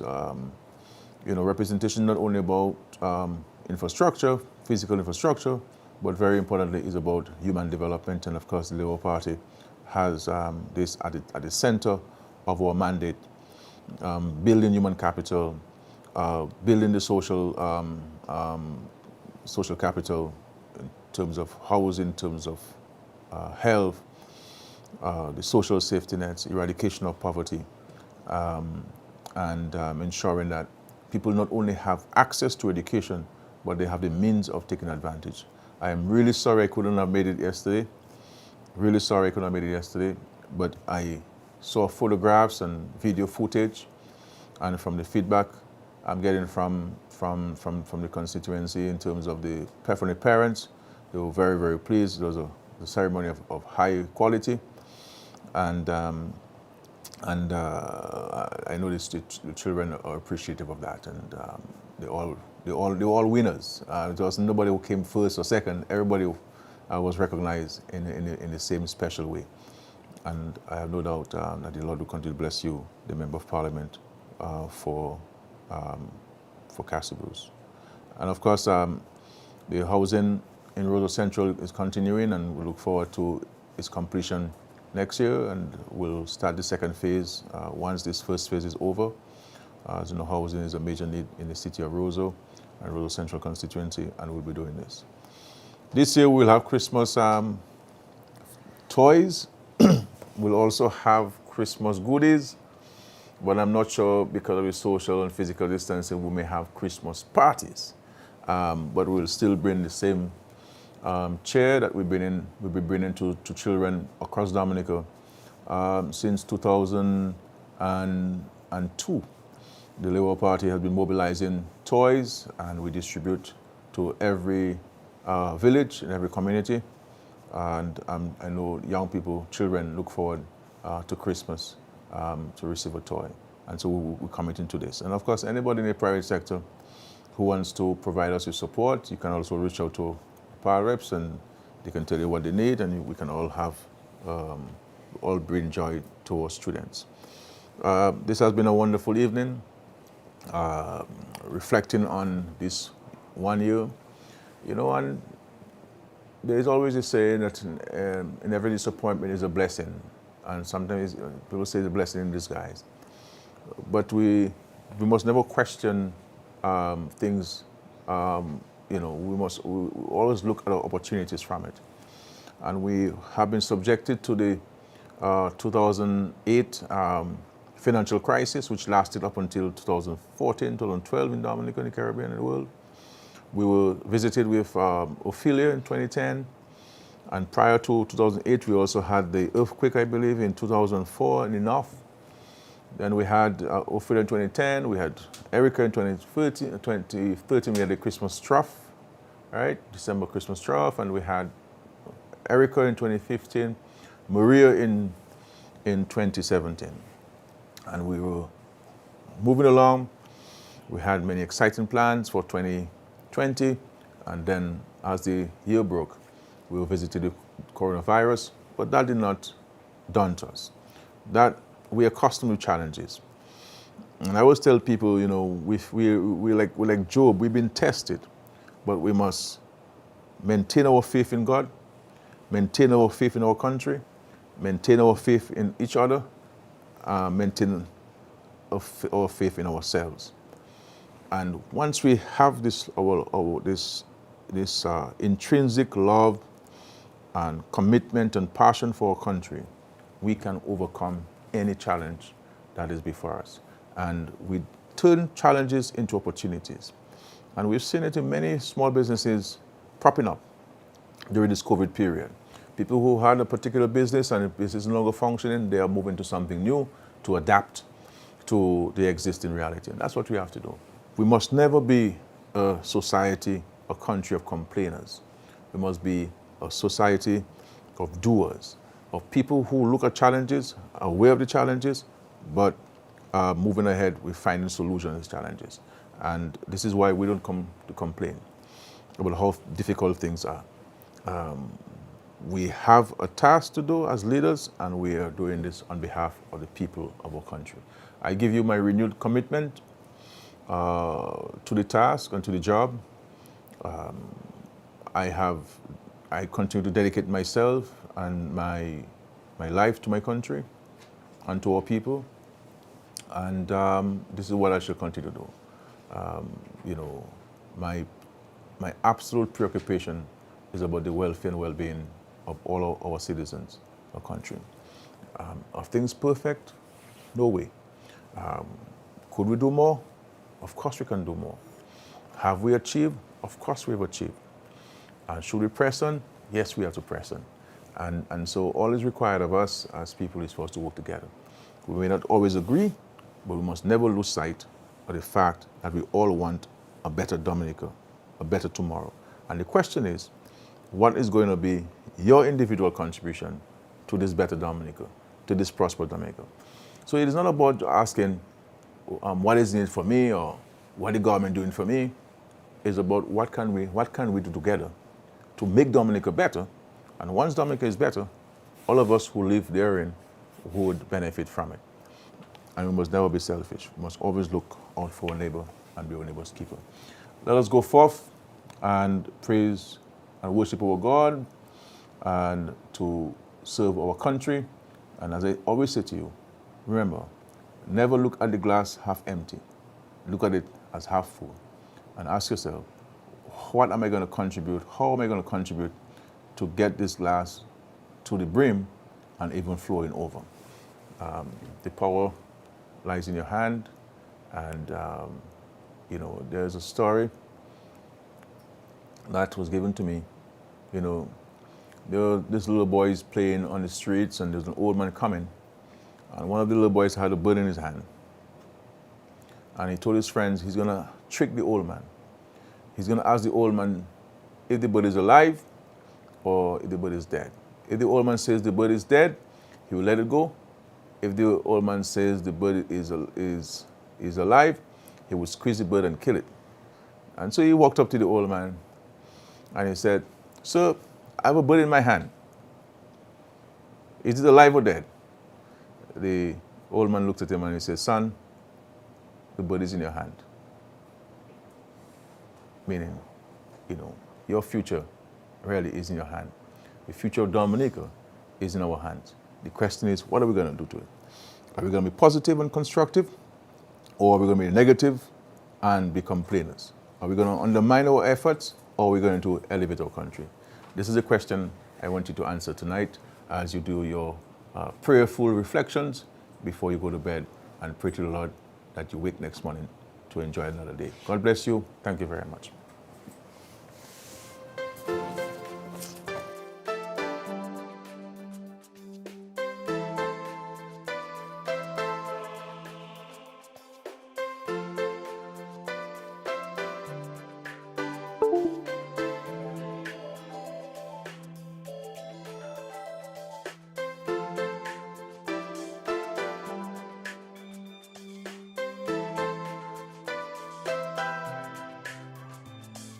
The coronavirus disease may spread when people touch Sorry, contaminated I wanted to make an surfaces announcement, and then touch their I missed face. out, and I hope you still Regular follow me. cleaning and I still disinfecting follow of you. surfaces.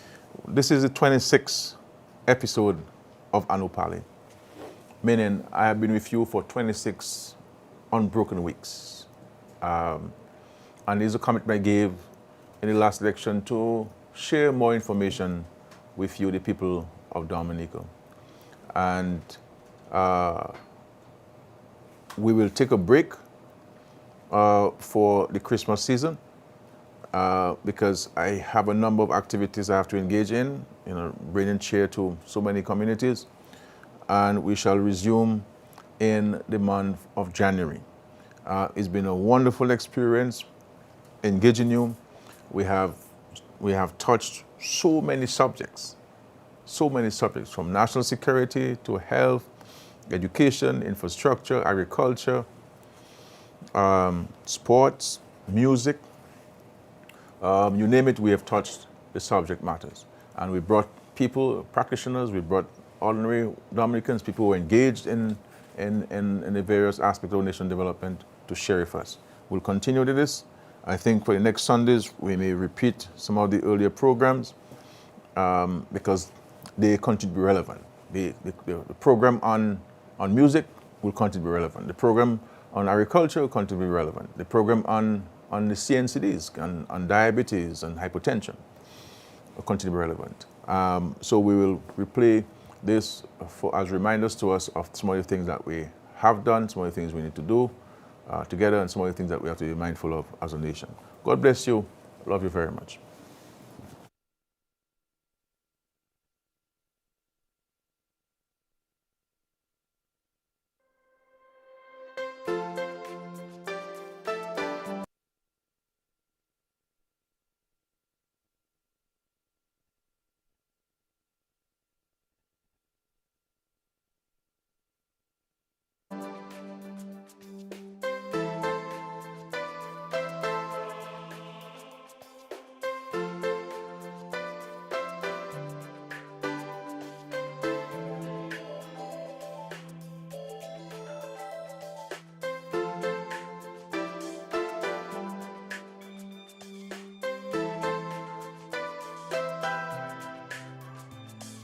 The coronavirus disease may spread when people touch contaminated surfaces and then touch their face. Regular cleaning and disinfecting of surfaces that are frequent touch points helps to prevent disease spread. Every home is different, but common high-touch surfaces include door handles, tables and chairs, handrails, kitchen and bathroom surfaces, taps, light switches, phones, computers, and remote controls. Nurse and health educator Sabrina Bernard will share guidelines with you on general cleaning of all types of surfaces, including in the home and in the office, and the type of disinfectant that should be used. Approved cleaning solutions used to clean surfaces: Lysol liquid, Lysol wipes, alcohol 70% and above, alcohol wipes 70% and above, 10 ounces of bleach in 1 gallon of water, or quarter cup bleach in 1 gallon of water. Surfaces that should be sanitized in the offices are office desks, chairs, keyboards, mouse, phones, printers, scanners, cubicles, doorknobs, and the light switch. For the home, tabletops and countertops, chairs, doorknobs, light switch, toilets, bathrooms, cupboard knobs and holders, and stair rails. How long do COVID-19 last on surfaces? On aluminum, 2 to 8 hours. On surgical gloves, 8 hours. On steel, 48 hours. On wood, 4 days. On glass, 4 days. On paper, 4 to 5 days. And on plastic, 5 days.